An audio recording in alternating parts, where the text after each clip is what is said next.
Hey listeners, Grace here. We love making this show, and we're always trying to make it better for you. With that in mind, we've got a quick survey. It's a few questions about who you are, what you don't like, and what can be improved. And you can be honest with us. Fill it out and you'll be entered for a chance to win a $100 gift card to Bookshop.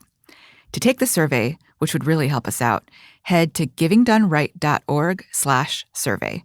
Again, that's givingdoneright.org/survey. Thanks so much.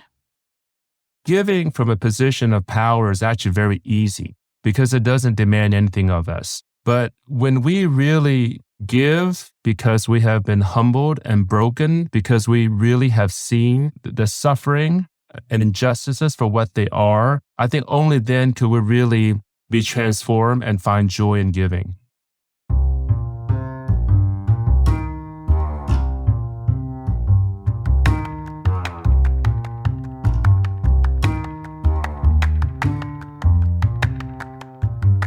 Welcome to Giving Done Right, podcast on everything you need to know to make an impact with your charitable giving. I'm Grace Nicolette.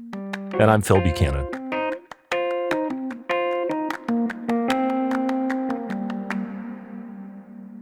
Our stories shape us, but they also shape our giving.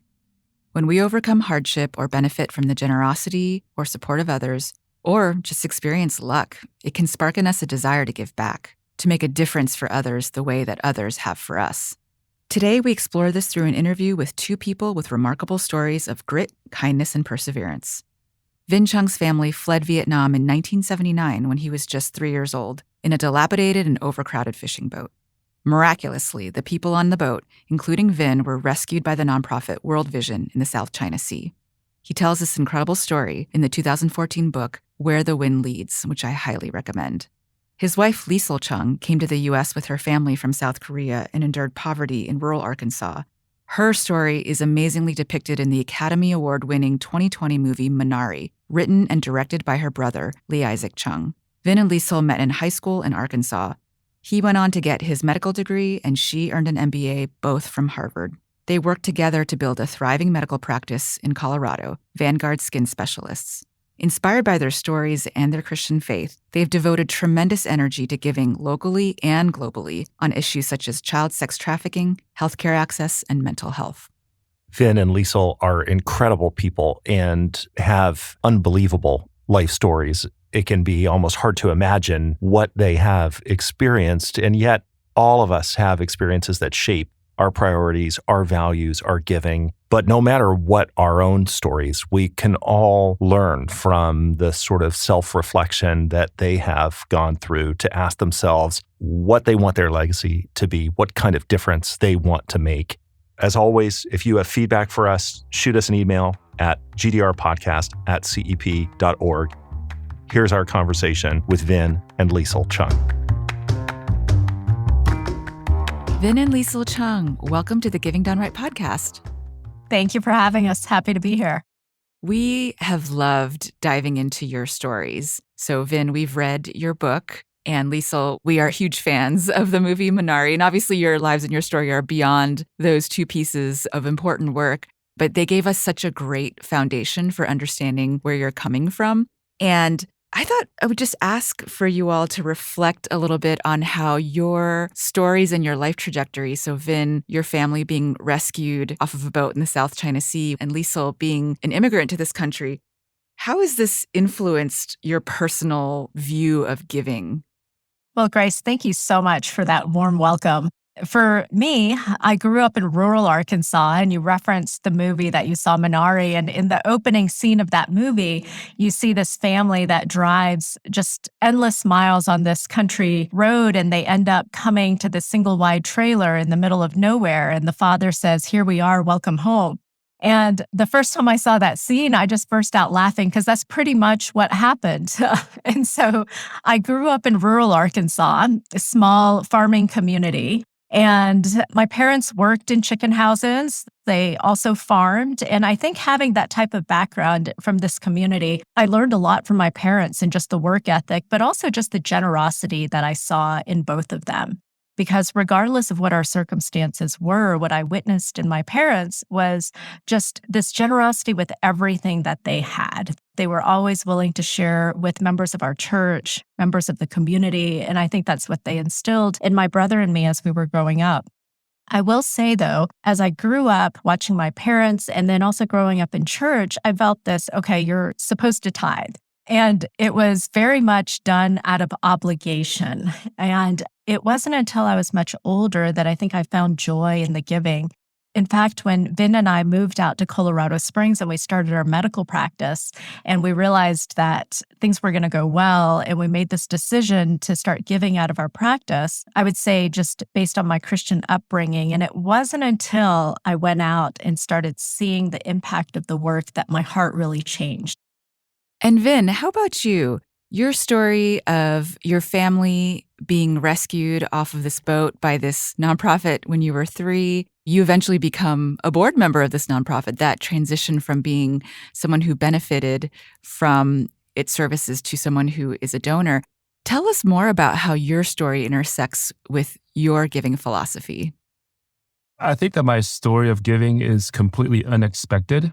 As you mentioned, I came over as a refugee from Vietnam. I was 3 years old, and I grew up as one of 11 kids in a Vietnamese refugee family. And so my entire life has been struggling to achieve a position of security. And I did. And I think eventually my wife and I began to pursue meaning and purpose. And that was when we started giving and reunited with World Vision, which is the nonprofit organization that rescued my family. And so we supported their projects. And it was through one of our trips to Cambodia that really solidified our path today in how we think about giving. Can you say more? What was it about that trip? And what was it about that chapter of your life? Oh, that was a rough trip. Because I had grown up poor, one of 11 kids, I'd always been in a vulnerable position. And that's part of my drive to have done so well in school and in my career, is to move out of that vulnerability. And so when I started giving, I'd always wanted to give from a position of power or a position of wealth. But then when we went to Cambodia for this World Vision project, where we were sponsoring this project that rescued kids who've been sex trafficked. And, before I went there, I had read about it. I knew intellectually what it was all about. But when I went there and I saw the kids for myself, I broke down. I'm someone who normally doesn't cry or talk about my feelings and stuff like that. But it was there where I felt that I finally confronted and encounter something that's evil, something that is so much bigger than myself. It's something that I personally cannot overcome or beat or outwork or outsmart. And it was really humbling. And so my heart was broken. Not something that I had looked forward to, but in that brokenness, it gave me clarity, because in that brokenness, I knew that this is something that I have to respond to. So giving from a position of power, which is something that I always thought giving was, I thought it's just something where I would go through a process to find out what I'm interested in, what strengths I have, and maybe that's what I can offer to the world. But when I went to Cambodia and saw the magnitude of evil, the magnitude of suffering and injustice, I felt that I had to respond to it. And in the response, I feel that my wife and I just have clarity in what we do. And that was the first step, I think, towards experiencing joy in giving. And so now we give through our medical practice. We always give to help serve and to protect the vulnerable, and in particular, children. I'm so glad to be talking to both of you, and so moved by both your stories. I grew up in this kind of like hippie family where a song I heard played all the time on the record player, which is "There But for Fortune May Go You or I." And I kept thinking about that lyric as I learned about your stories, and the notion that one boat was rescued, another boat wasn't. What does that mean? And so there's something in your amazing book, Where the Wind Leads, where you say, why me, why my family and not theirs? And later you say, I'm a refugee and I always will be, but in a way, all of us are refugees. We're all born in a time and place we didn't choose, born without language, property, or money, dependent entirely on the decision of others for our very survival. We've all been blessed, every one of us, and we are all expected to give back. Can you both talk a little bit more about the feeling that giving is something that you must do? I think that when I was growing up, I always thought that I didn't have much. I thought I had the short end of the stick compared to all my friends. And then growing up as a refugee in this country, I was a permanent resident. So I always felt like I was a second-class citizen. I never really fully belonged. But it wasn't until about 20 years ago, Lisa and I had a chance to go back to Vietnam, where we visited some of my family members. And these are my cousins, my uncle, my aunts. They left with me when we left Vietnam as refugees. As it turned out, we were separated and they ended up back at Vietnam. And here I was about to graduate from Harvard Medical School. And I looked at their life. I thought, oh my goodness, I've been blessed tremendously. I just didn't know that. And I think that was a very eye-opening experience for me. And then, to what you're talking about, how in many ways we're all refugees and immigrants, and that's true. And I think that's a unifying factor for us. And I think that prior to that, I always focus on, when I see myself as a second-class citizen, I look at me compared to other people and focus on our differences. But the reality is that none of us chose our skin color. None of us chose a family that we're born into or the time or the place. I think in many ways that was very freeing for me to see me as neither having too much or too little, but it was just to see the reality that this is what I have been given, and it's been a tremendous blessing. There's an interesting question that Grace and I were talking about when we were talking about this interview is the people in your lives who bestowed sort of random acts of kindness on you. So Vin, you talk about someone placing money in your pocket or a family member's pocket, or Leisle in the movie that depicts your family, Minari, there is this figure, a very eccentric man who proves to be important in your family's life. And Grace and I were talking about how folks often say, well, you need to give strategically. Don't just give randomly to someone you meet and you feel affection for or whatever. But actually, your lives have been changed by people just responding in the moment to you. So how do you think about that question of strategy in your giving versus just being responsive to what you see or your experience? And if I may add, I think another dimension that really stands out to us is that it was not World Vision's strategy to rescue boat people at that time. They did, though. That's right. So World Vision's purpose was to go and to assist the refugees, but not to pick them up. But when they saw the boat that my family was in, they recognized that they just couldn't leave us there. They had to respond to their conscience. And I think that one of the risks of trying to overthink giving is to step back and think about having to solve a gigantic problem. And the reality is that none of us will be able to solve poverty within our lifetime. The other challenge we try to think too strategically is that you may end up looking at your beneficiaries as a project. And for me, being someone on the receiving end of generosity, I can sense when I'm being treated as a project. It is not something that is dignifying, nor is it the way that giving should be. And so, like you mentioned, the random stranger that responded, giving me $100 when we were refugees in a San Francisco airport, he wasn't going to solve any problem, but he saw my family and recognized that we needed that money. And so he responded. And I think that that's what Lisa and I do. We respond. But of course, we also want to make sure that we respond wisely and not cause harm. And I think I tend to be someone who's more of the ready, fire, and then aim, and to see what happens. Whereas Lisa's someone who would think more strategically and wisely. She would actually aim and make sure that, what we do is wise. So I think it's a balance of both. Well, it is a balance of both. But when I think about the projects that we've stepped into that have been really impactful, it has been places where we've been led with our heart. And so, for example, Vin talked a little bit about this project in Cambodia, which was the first project that we walked into as a medical practice. And when we were first exploring what it is that we could do, we had a very set idea in our mind. We said we were going to do medical work in Southeast Asia.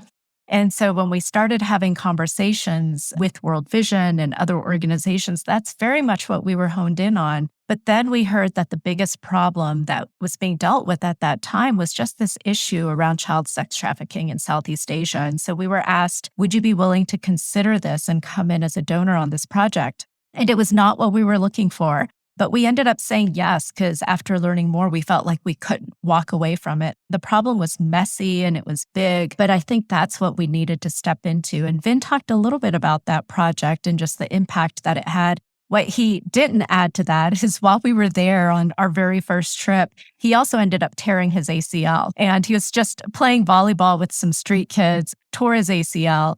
The trip itself was really difficult for both of us. And so when we came out of it, we felt like we were emotionally broken and literally even physically broken. But it was a turning point because through that journey, we actually fell in love with the women and the girls that we spent time with. And I think that's the change that we actually needed to have in our hearts, which was not just looking at these numbers and the results, but to really fall in love with the people that we were serving. And so we're hoping that's the heart that we can have as we go into these projects. We talk so often about the head and the heart and needing both to be a part of the approach to giving. And I'm curious, in your work with children in terrible circumstances and being parents yourself, how did that affect you in terms of how you think about imbuing a sense of the importance of giving in your own children, or maybe their own sense of their privilege and sort of opportunities to make a difference? Well, when we first got involved with these projects, our kids were really young. So I'll be honest, we didn't think about it that much. But what has been surprising and such an incredible blessing for our family is we found out our kids have been listening and watching the entire time. And so I think about our oldest, he's 17 now. But when he was 11 years old, he came to us and asked if he could run a half marathon to raise money for clean water in Africa. And I told him no. I said, "You're 11 years old. You're not going to run a half marathon." And he just persisted and he just kept saying, "Well, if these kids are walking for water, I can run 13 miles to raise money for this." And so he wore us down. We ended up saying yes.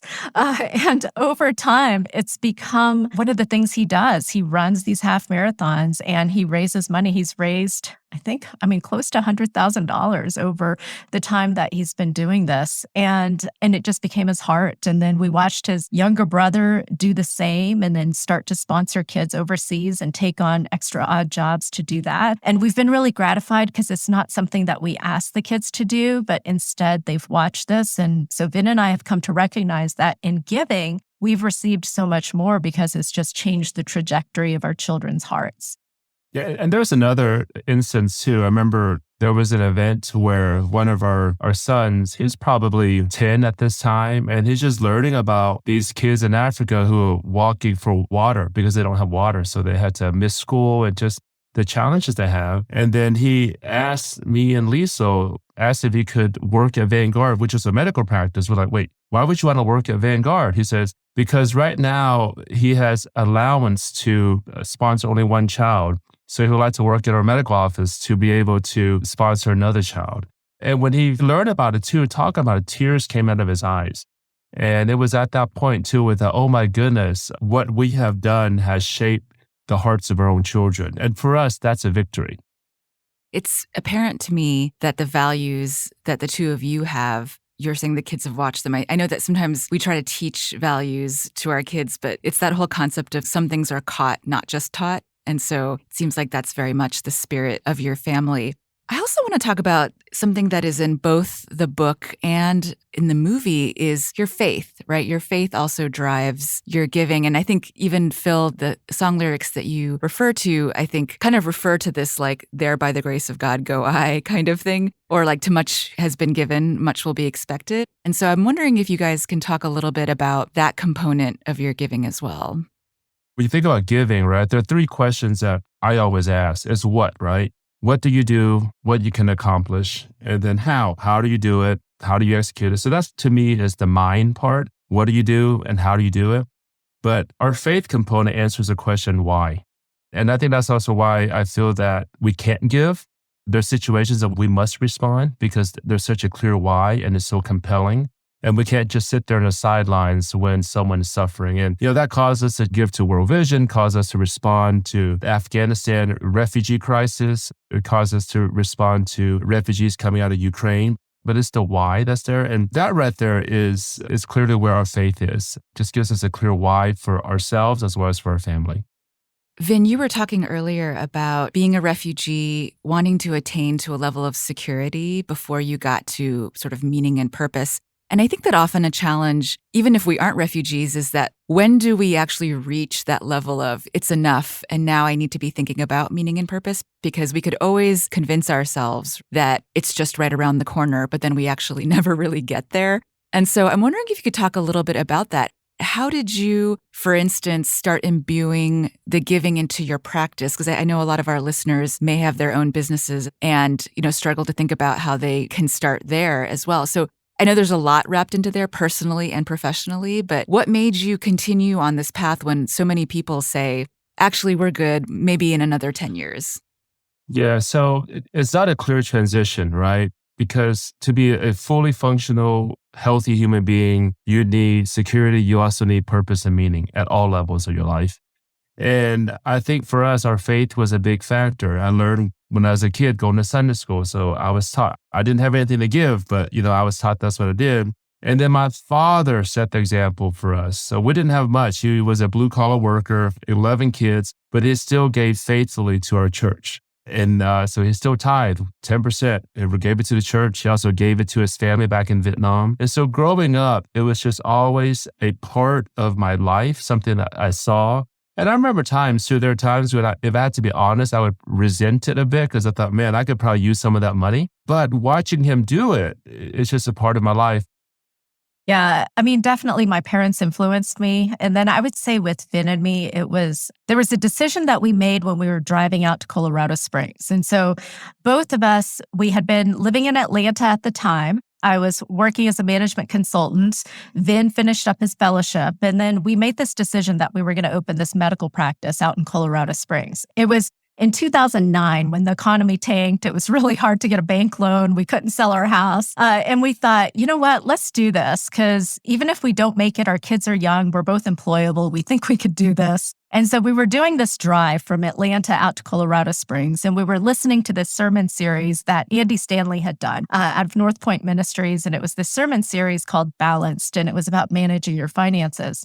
And at this point, we had this loan, we had this practice we were trying to get off the ground, we had this house in Atlanta that we couldn't sell. And the two of us started talking and we said, let's just commit to giving this percentage. And there was a percentage that we had in mind. And we said, this is the percentage that we're going to give. And we made that decision when we really didn't have that much. And I think pre-deciding that in advance has helped us over time. And you would think that the more successful we get, the easier it is. But actually, the giving gets larger. And so maybe not necessarily. But I think pre-deciding that has made a big difference for us when we had not very much. And it's helped us to continue on that path. So that's one. I think the second that really helped us is we just made a decision of what is the finish line for us. And then after that, we know after we cross it, that all the work that we do, it's for God's kingdom. And so predetermining that finish line has been helpful because then being able to cross it and then to move forward from there has been impactful for us.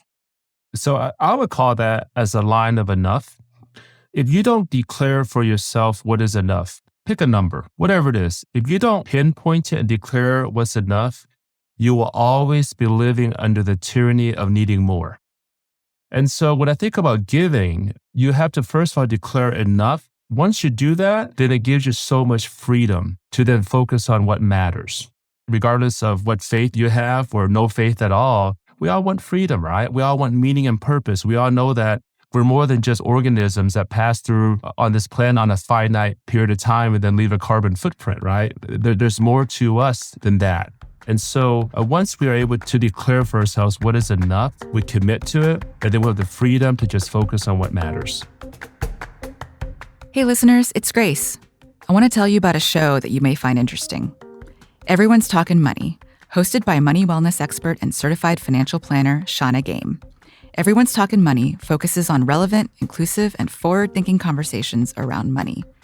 Hear about the money topics you need to know, such as how to reach your financial goals, entrepreneurial stories that'll inspire you, steps to start investing as a side hustle, and so much more. Do yourself a favor and subscribe to Everyone's Talking Money podcast on Apple Podcast, Spotify, or wherever you get your podcasts.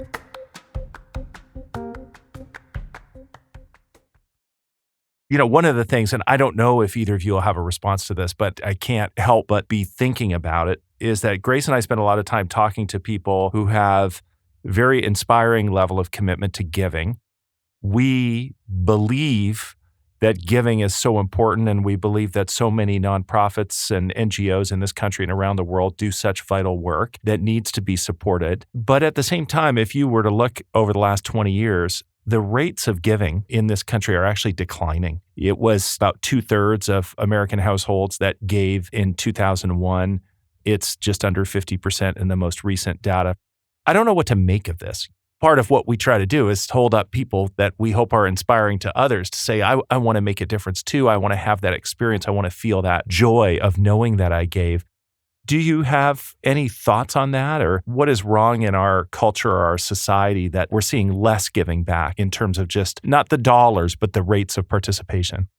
I have a lot of theories, but no science to back it up. So these are just my opinions. That's okay. Yeah, it's okay.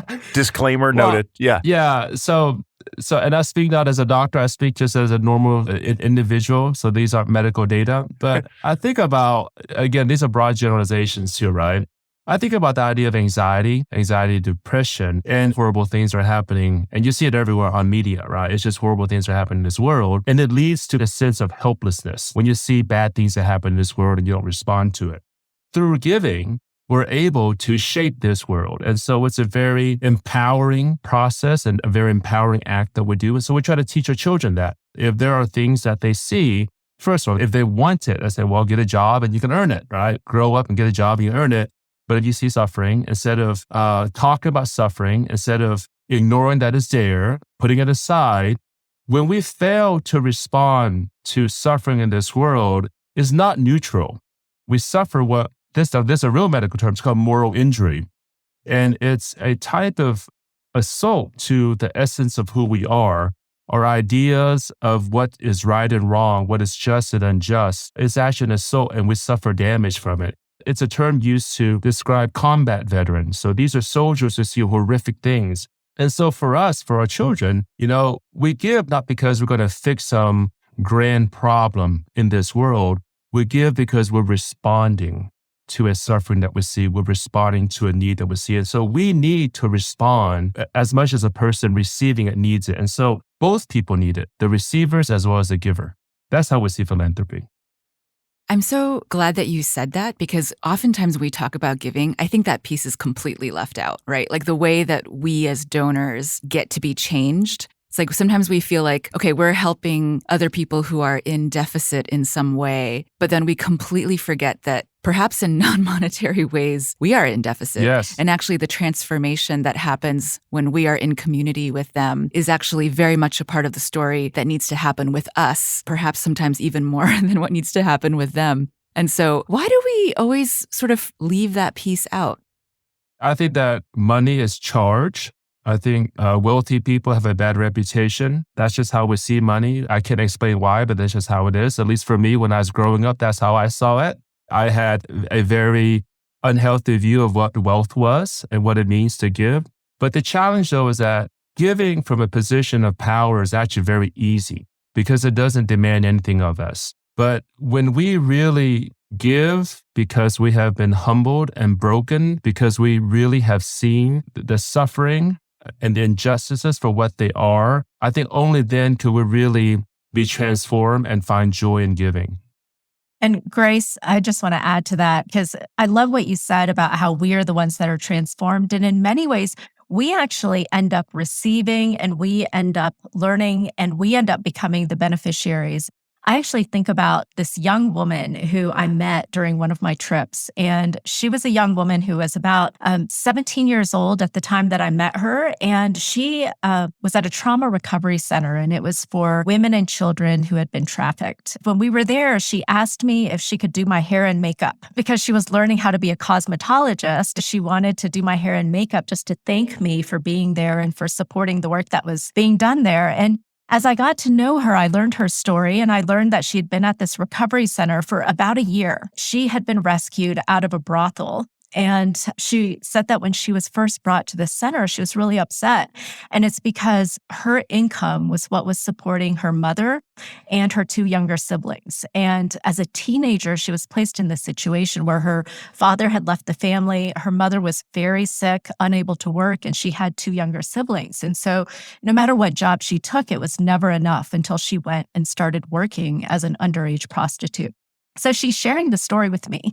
And I thought to myself, here I am. I'm this woman who lives this very comfortable life, and everything I give in many ways is just my extra.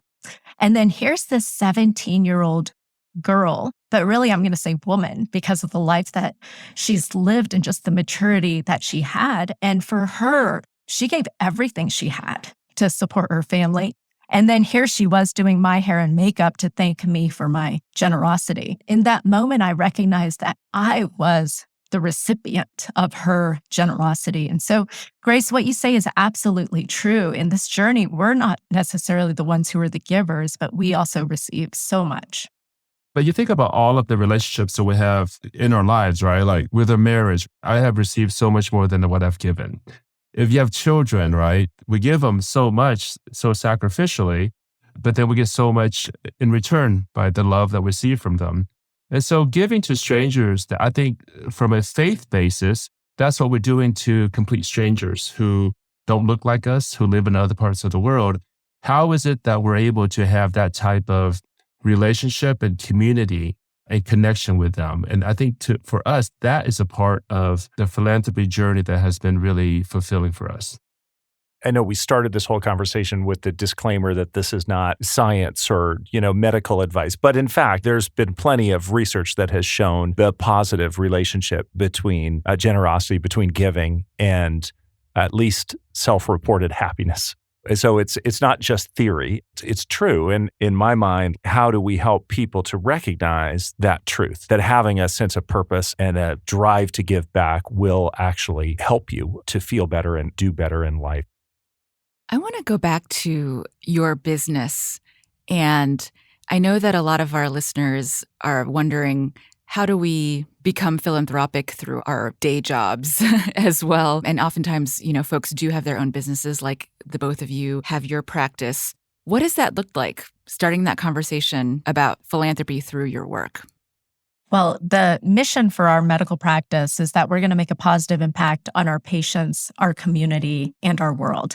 And if you were to walk into any of our 8 office locations and ask any of our team members, what's the mission at Vanguard, they're going to be able to recite it by heart because we talk about it so much. And so it's very much infused within our culture. It has not always been that way. Initially, I think Vin and I thought of it in silos in terms of here's what we do in our company, here's what we do with our giving, and so on. And one of the things that helped flip that is when we started a division of our practice called Clara. We named this after our only daughter, Clara. Her name means light. And we named it Clara, hoping that we would stay true to our mission to just be a light. And when we started this aesthetic retail skincare division, we just made this decision of we're just going to give away all the profits, whatever that may be. We'll give away all the profits. And we didn't tell anybody. We then ended up needing to tell the person who was running Clara and then the team at Clara that we were doing this, but we didn't tell anybody else. And then our team came to me and they said, Leisle, you need to talk about this because we're really proud of it. We want to be able to tell our patients about this. And so you need to talk about this. And it's really special because we take part of our Clara profits and we donate it to causes overseas. And then we take a portion of it and we donate it locally. And when we do that, members of our team, they're actually able to pick charities that they want to give to. And then we send them out with checks to go give them out to these organizations. And whenever they come back, tears have been shed because it's just such an emotional experience to be able to go out and to give out of the profits that they worked so hard for during the course of that year. And then as a medical practice as a whole, we made a decision in 2018 to start taking team members out into the field, into places where we have projects. And that's been incredibly life-changing for people. The first place where we took people, it was Haiti. We took people who've never left the country, and their first time leaving the country was to go to Haiti and this slum area. But when they came back, I think it just gave a sense of purpose, and they kind of had this aha moment of that part of our mission when we're saying we're making a positive impact on our world. What does it look like? And beyond giving, it's been good for our business as well because we have a lot more employee engagement. We have greater retention. And I think that we live in a world now where isolation is rampant. And what we do here is that we're able to connect or work physically with what we do every single day in the dermatology and plastic surgery practice. We connect people with the community. We connect people with a greater purpose. And so giving people that connection right there has been a huge, huge boom in staff morale. That's why we've also been voted best workplace in the Colorado Springs for the past 3 years in a row. It's also good business to be able to do good. That's excellent. Congratulations on that, by the way. At the end of every episode, we always ask our guests, giving done right to me means fill in the blank. How would you both answer that? For me, I would say giving done right is loving other people, because I think once you love other people, then it just becomes easy and it doesn't even feel like generosity or charity. How about you, Vin?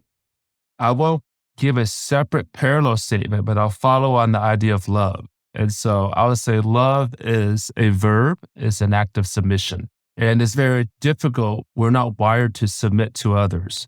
But I feel that once we're able to do it, we will have profound joy in our lives. Thank you both so much for joining us today. Thank you. Thank you.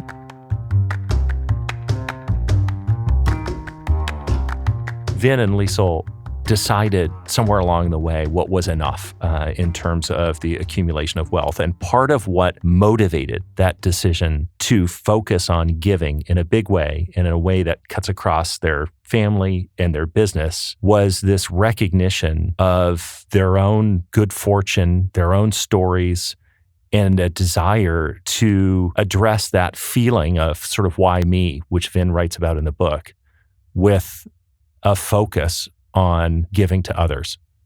I could really relate to that why me sentiment. My parents were refugees from mainland China, fleeing in the 1940s with my grandparents to Taiwan, and they grew up in abject poverty there. And then, I was raised in the US. And I had a chance to go back to China a number of years ago and actually meet a second cousin of mine who's around my age, whose grandparents had stayed in China and were sent to labor camps. She and my situations could not have been more different. I remember really wrestling with why me, and also that phrase, which I think was really a thread in what Vin and Leisle were saying, which is, to much has been given, much will be expected. I have the opportunity to receive so much, and I didn't get to pick how life turned out for me, and it turned out pretty well. I have gotten a lot of support over the years from many different places. And so now I want to give back. I want to be part of that virtuous cycle for other people. Whether that desire to give is connected in some way, as it clearly is for Vin and Leisle, to your religious faith, or whether it is rooted in something else, just a desire to have that sense of purpose, being focused on something bigger than yourself or bigger than your stuff. It doesn't matter. What we know is that not only is it so important because it will help so many other people, but it is important for you. You will be happier if you give. I hope that folks take inspiration from this story to maybe think about focusing more of their time, attention, and resources on that effort to give. Yeah, it's very apparent that Vin and Leisle have been transformed by their giving, and their lives are much richer because of the generosity that they have shown other people. And I just love being reminded of that perspective. Sometimes we just feel like we're parting with our assets or our wealth when we're giving, but actually we do get a lot in return that is intangible, but no less important. Including the relationships with others. I mean, they talked about that so powerfully, the love they feel for the people whose lives they have touched with their philanthropy. And in a time of just increasing isolation in our society, loneliness, giving can be a way to connect and forge those human ties. I'm also just reflecting on the fact that you never know who you're going to be benefiting, right, when you give. Like the fact that they have become who they are because of the people who helped along the way, I think is such a good reminder that our giving can really make a difference. Another thing that I'm really reflecting on too is that, they did receive someone practicing what we sometimes wouldn't call like effective giving, right? It doesn't have a strategy. It is just out there charitably, but yet at key times, that funding really tied them over in Vin's story. And I think I'm challenged to actually think more expansively about giving. I think at some point in our lives, right, especially when we were kids or when we have young kids, we wrestle with the do I give to panhandlers kind of question. And I think where I've landed firmly is no, you don't. And I probably am still there, but I also am challenged by their story to reflect on how having very neat buckets for giving isn't always necessarily the way to go, that we should also give out of our heart. Yeah, and I sometimes do. And what I think we're saying is that there's a place for thoughtful strategy, like the ones that they have supported, for example, through the work on child sex trafficking. But there's also a place for random acts of kindness and generosity, and we shouldn't give up on that either. Thank you for listening to Giving Done Right. You can find more resources about effective giving and the podcast on givingdoneright.org. You can find us on Twitter. I'm at Grace Nicolette, and Phil is at Phil X Buchanan. And if you like the show, please leave us a review on Apple Podcasts. It really helps. Listeners, we want to hear from you. Tell us what Giving Done Right is about to you, what it really means. And we'll feature some of our favorites on the show later this season. Just send us a short voice memo, 1 minute or less, to gdrpodcasts@cep.org. Giving Done Right is a production of the Center for Effective Philanthropy. It's hosted by me, Grace Nicolette, and Phil Buchanan. Our executive producer is Sarah Martin, with mixing and engineering by Kevin O'Connell and additional editing by Isabel Hibbard. Our theme song is from Blue Dot Sessions, and original podcast artwork is by Jay Kuska. A special thanks to our colleagues Molly Heidemann, Chloe Heskett, Naomi Rafal, and Say Darling for their research and logistical support.